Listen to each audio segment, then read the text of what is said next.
Sarah had just gone through an emotional, messy divorce and was looking to make a fresh start. She searched for a while before at last finding a place she could afford. It was a small cottage just outside a cute little town. It needed a bit of freshening up, but then Sarah was an interior designer by profession. She got to work on the cottage the day she moved in, and after a morning of cleaning and painting, she decided to go into town for a look around and to do some shopping. She came across an antique shop in a side street and went in to see if she could find something special for her new house. Almost immediately, her attention was drawn by a freestanding full-length mirror. It was exactly what she needed for her bedroom. The shop owner told her he'd bought it the day before at a house clearing auction in a neighboring town. He helped her load the mirror into her car, and Sarah drove home thrilled with her new possession.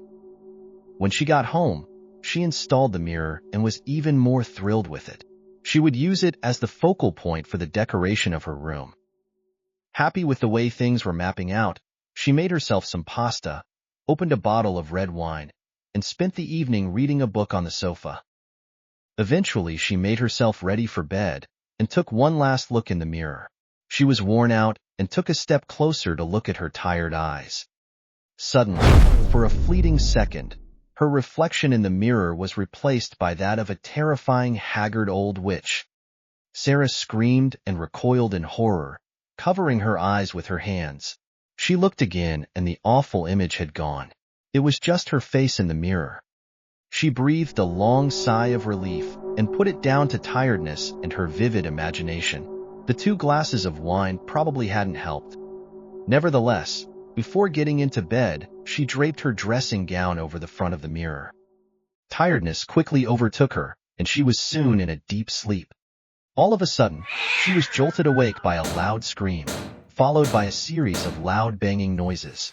It was pitch black and raining hard outside. She felt frightened and tried to turn on the bedside lamp, but it wouldn't switch on.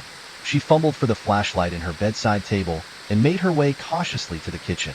She tried the light switch in the hall, but there was obviously a power outage. By now she was terrified, shivers going down her spine with every step she took. She saw that the back door had somehow blown open and was banging against the cupboard in the wind. Then she heard the screeches of 2 cats fighting in the yard. She breathed a sigh of relief, closed the door, and checked that it was firmly bolted. As she sat at the kitchen table and tried to calm herself down, she felt silly and childish.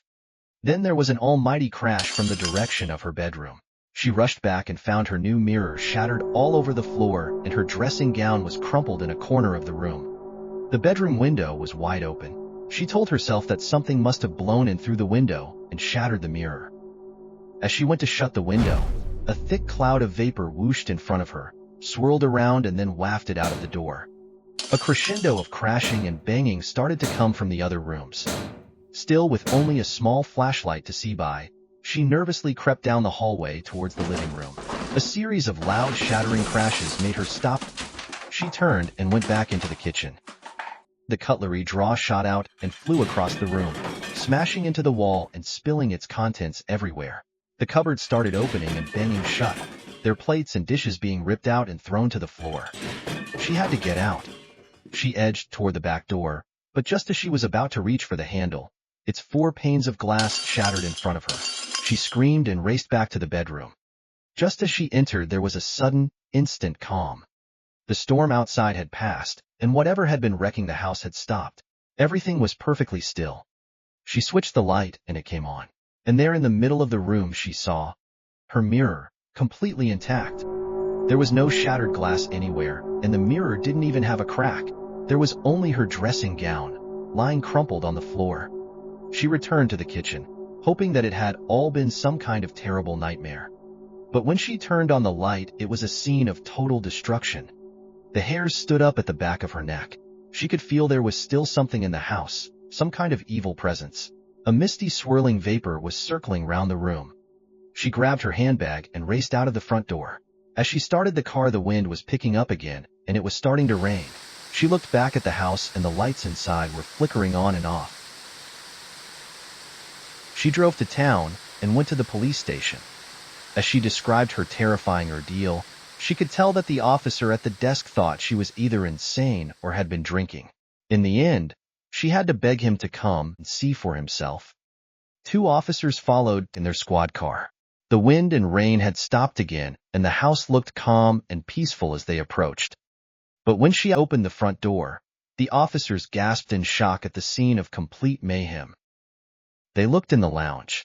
All the furniture had been thrown around, and the TV was lying smashed in the middle of the floor.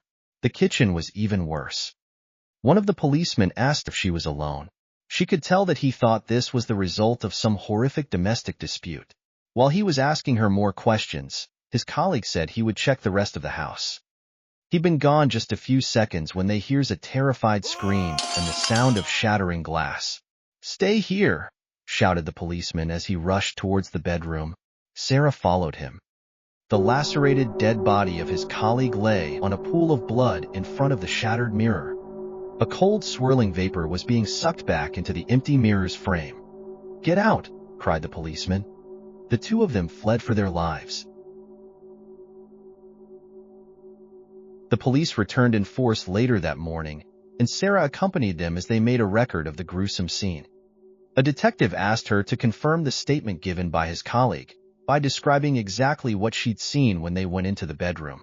She told him they'd found the officer lying dead on the floor, with his body covered in broken glass from the shattered mirror. He asked her to follow him into her bedroom. The body had been removed, but there were still bloodstains on the floor. They were just in front of the perfectly intact bedroom mirror. The police investigation didn't produce any concrete results, but they did learn from the antique dealer that he bought the mirror at a house clearance auction. The house concerned had belonged to a couple who died in tragic circumstances. Their lacerated bodies had been found lying in a pool of blood in front of their bedroom mirror.